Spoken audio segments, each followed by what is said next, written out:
Hi കൂട്ടുകാരെ, വീണ്ടും ഒരു പൊന്നോണക്കാലം. ജാതിമത ഭേദമന്യേ കേരളത്തിലെ എല്ലാ വീട്ടുമുറ്റത്തും ഓണം എത്തി നിൽക്കുന്ന ഈ വേളയിൽ സ്നേഹത്തിന്റെ ഐശ്വര്യത്തിന്റെ സമൃദ്ധിയുടെയും പൊന്നോണ ദിനം ആശംസിച്ചു കൊള്ളുന്നു. ഓണസദ്യയിൽ ഒഴിച്ചുകൂടാനാകാത്തൊരു വിഭവമാണല്ലോ പായസം. അപ്പോൾ പായസം ആർക്കാണ് ഇഷ്ടമല്ലാത്തത്? ഇന്ന് ഞാൻ ചെയ്യാൻ പോകുന്നത് കാണപ്പായസമാണ്. കാണപ്പായസം എന്ന് പറയുന്നത് ശരിക്കും പറഞ്ഞാൽ ഹോഴ്സ് ഗ്രാം അല്ലെങ്കിൽ മുതിര എന്നറിയപ്പെടും. അപ്പോൾ മുതിര കൊണ്ടൊരു പായസമാകട്ടെ ഇത്തവണത്തെ ഓണത്തിന്. അപ്പോൾ നമുക്ക് പായസം ചെയ്യുന്നതിനായി ആവശ്യമായിട്ടുള്ള ചേരുവകൾ എന്തൊക്കെയാണെന്ന് നോക്കാം. കാണപ്പായസമാകുമ്പോൾ കാണം തന്നെയാണ് പ്രധാന ചേരുവ. ഞാനിവിടെ 200 ഗ്രാം കാണം എടുത്തിട്ടുണ്ട്. വളരെ ആരോഗ്യ ഗുണങ്ങളുള്ള ഒരു ധാന്യം കൂടിയാണിത്. ഇതെല്ലാ പലവ്യഞ്ജന കടകളിലും ലഭ്യമാണ്. ശർക്കര അതുപോലെ തന്നെ 200 ഗ്രാം ആണ്. ഇവിടെ ഞാൻ ശർക്കരപ്പൊടിയാണ് ഉപയോഗിക്കുന്നത്. ശർക്കരപ്പൊടി ആവുമ്പോൾ വളരെ എളുപ്പത്തിൽ തന്നെ ശർക്കര പാനീയം തയ്യാറാക്കാവുന്നതാണ്. ഇനി നമുക്ക് വേണ്ടത് ചൗവരിയാണ്. 100 ഗ്രാമാണ് ഇവിടെ എടുത്തിരിക്കുന്നത്. അതുപോലെ നെയ്യ്, പായസം ഗാർണിഷ് ചെയ്യുന്നതിനായി കുറച്ച് തേങ്ങാക്കൊത്ത്, മുന്തിരിങ്ങ, അണ്ടിപ്പരിപ്പ്, ഏലക്ക. ഇത് 250 ഗ്രാം തേങ്ങ തിരുമിയതിൽ നിന്ന് 1 കപ്പ് ഒന്നാം പാലും 1.5 കപ്പ് രണ്ടാം പാലുമാണ് ഇവിടെ എടുത്തിരിക്കുന്നത്. ഇത്രയാണ് ആവശ്യമായിട്ടുള്ള ചേരുവകൾ. സ്റ്റൗ മീഡിയം ഫ്ലെയിമിൽ വെച്ചിട്ട് പാനിലേക്ക് കാണം നന്നായി ചേർത്തുലയ്ക്ക് അതിന്റെ തോട് കളഞ്ഞെടുക്കേണ്ടതായിട്ടുണ്ട്. പയറുവർഗത്തിൽ പെട്ടതാണല്ലോ കാണം. അതുകൊണ്ട് തന്നെ തോട് കളഞ്ഞെടുക്കുമ്പോൾ ചെറുപയറിന്റെ പരിപ്പ് എങ്ങനെയാണോ അതേപോലെ തന്നെയായിരിക്കും. ഇപ്പൊ നോക്കുമ്പോൾ തന്നെ അറിയാം, തോടിന്റെ നിറം മാറി നല്ല ഡാർക്ക് ബ്രൗൺ കളർ ആയിട്ടുണ്ട്.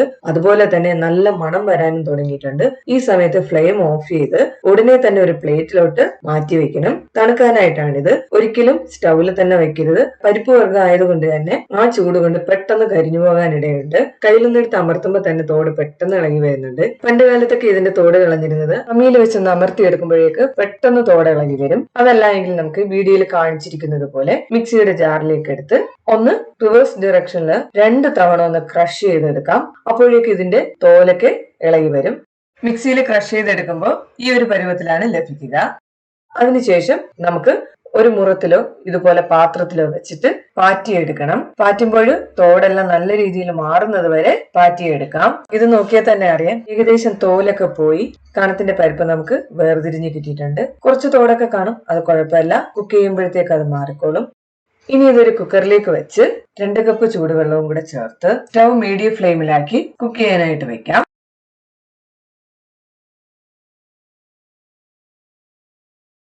വിസിൽ വന്നിട്ടുണ്ട്. ഇനി നമുക്കിത് പ്രഷർ മാറാനായിട്ട് മാറ്റി വെക്കാം. ഇതേസമയം ചൂടായ പാനിലേക്ക് 2 ടേബിൾ സ്പൂൺ നെയ്യ് ഒഴിച്ച് പായസത്തിൽ അലങ്കരിക്കാനുള്ള ചേരുവകൾ വറുത്തുകോരി മാറ്റി വെക്കാം.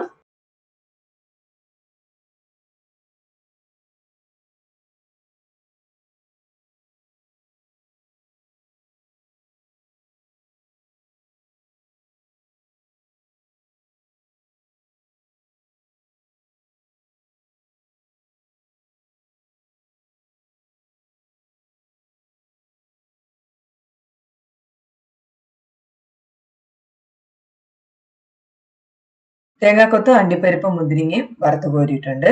ശർക്കര പൊടി ആയതുകൊണ്ട് തന്നെ പാവ് കാച്ചേണ്ട കാര്യമില്ല. 1/3 കപ്പ് നല്ല തിളയ്ക്കാറായ വെള്ളം ചേർത്ത് നല്ലോണം മിക്സ് ചെയ്ത് കൊടുക്കുമ്പോഴേക്ക് ശർക്കര പാനീയം തയ്യാറായി കഴിഞ്ഞു.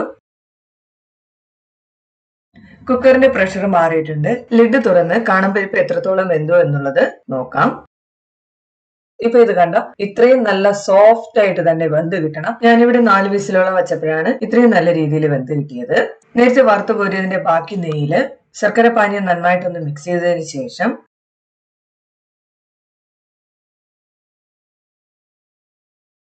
അതിലേക്ക് കാണാമ്പരിപ്പ് കൂടി ചേർത്ത് നന്നായി ഇളക്കി യോജിപ്പിച്ച് അതിൽ ജലാംശം വറ്റുന്നത് വരെ വെച്ചേക്കാം. ഈ സമയം സ്റ്റൗ മീഡിയം ഹൈ ഫ്ലെയിമിലായിരിക്കണം.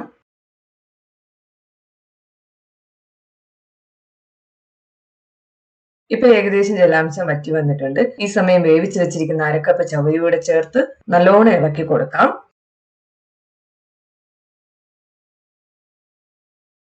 ഇതോടൊപ്പം തന്നെ 1.5 കപ്പ് രണ്ടാം പാലൂടെ ചേർത്ത് നന്നായി യോജിപ്പിച്ചതിന് ശേഷം ലിഡ് അടച്ചു വെച്ച് ലോ മീഡിയം ഫ്ലെയിമിൽ ഏകദേശം 10 തൊട്ട് 15 മിനിറ്റ് വരെ വേവിച്ചെടുക്കണം. ഇടയ്ക്ക് മൂടി തുറന്ന് പായസം ഒന്ന് ഇളക്കി കൊടുക്കണം, അല്ലെങ്കിൽ പാത്രത്തിലേക്ക് ഒട്ടിപ്പിടിക്കാൻ സാധ്യതയുണ്ട്.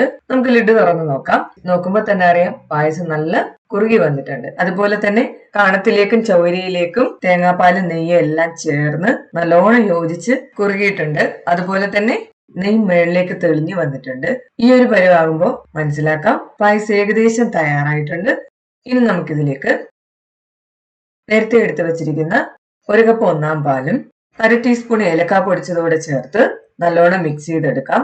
അതിനുശേഷം ഫ്ലെയിം ഓഫ് ചെയ്ത് ഗാർണിഷ് ചെയ്യാനായിട്ട് നമ്മൾ നേരത്തെ വറുത്തുകോരിയ അണ്ടിപ്പരിപ്പും മുന്തിരിങ്ങയും തേങ്ങാക്കൊത്തൂടെ ചേർത്ത് കൊടുക്കാം. അതുപോലെ കാണപ്പായസം ചെയ്യാനായിട്ട് കാണം വറുത്ത് അതിന്റെ തൊലി കളയുന്നത് മാത്രമേ പാടുള്ളൂ. ബാക്കിയെല്ലാം മറ്റ് ശർക്കര പായസങ്ങൾ ചെയ്യുന്നത് പോലെയാണ്. കൂടാതെ ഒരുപാട് ആരോഗ്യ ഗുണങ്ങളുള്ള ഒരു ധാന്യം കൂടെയാണ് കാണം. അങ്ങനെ നമ്മുടെ സ്വാദിഷ്ടമായ മുതിര പായസം തയ്യാറായി കഴിഞ്ഞു.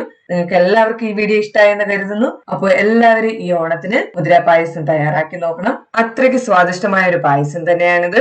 അതുപോലെ തന്നെ നിങ്ങൾക്ക് എല്ലാവർക്കും ഒരിക്കൽ കൂടി നല്ലൊരു ഓണം ആശംസിക്കുന്നു. താങ്ക്